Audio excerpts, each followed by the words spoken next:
Good morning, everyone. It's Tuesday, May 20th, 2025. My name is Sam Shalhoub, and it's time for your daily dispatch. First up, Governor Greg Abbott over in Texas signed a bill constitutionally banning capital gains taxes. How many other states are going to follow? Well, I think quite a few, if not all. House Oversight Chairman James Comer from Kentucky and Senator John Ernest in Iowa are demanding sweeping reforms to the federal government's use of charge cards after thousands of highly questionable charges were uncovered at the Department of Defense, including casinos, bars, and nightclubs using taxpayer dollars.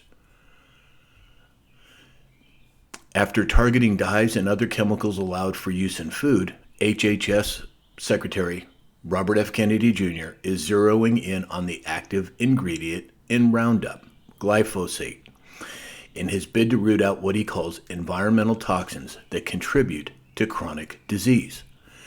My guess is that he's going to be looking into other chemical companies, Dow, maybe DuPont, Monsanto. Is GMOs going to be next up on the horizon? Could very well be. Democrat Maryland Governor Wes Moore just vetoed a bill that would have advanced reparations for blacks. Yesterday, CBS News CEO Wendy McMahon stepped down. Is CBS hearing footsteps? Are there multiple CEOs that have stepped down? How many thousands of CEOs have resigned or left their position over the last few years? Well, as we know from that other board that we follow, quite a few. Texas House okayed a bill to sue vaccine makers for false ads. Yesterday, GM urged the Senate to end California's 2035 EV rules.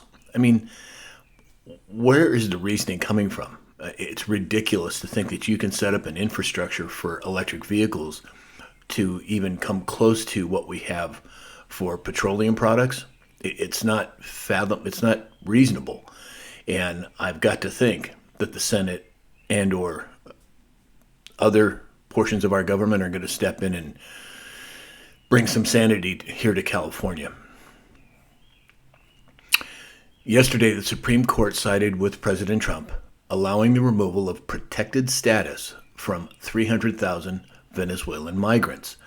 The only justice that was a dissenter, you guessed it, Ketanji Brown.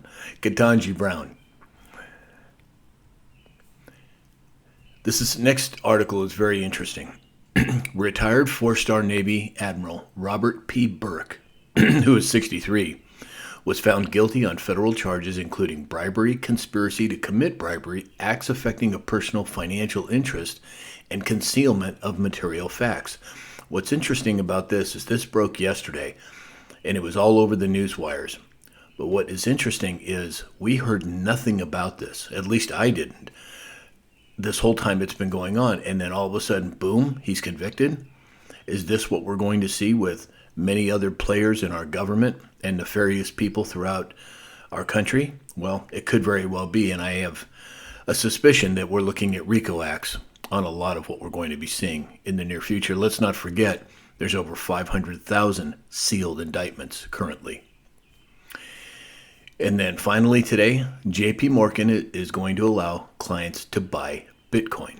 So if you haven't learned how or become familiar with the process on how to buy and hold Bitcoin, go to samshalhoub.com and you can book an appointment directly with me and I'll walk you through the process. It's pretty painless, and I think it's something that I find very interesting and very necessary. So that's all we have for today.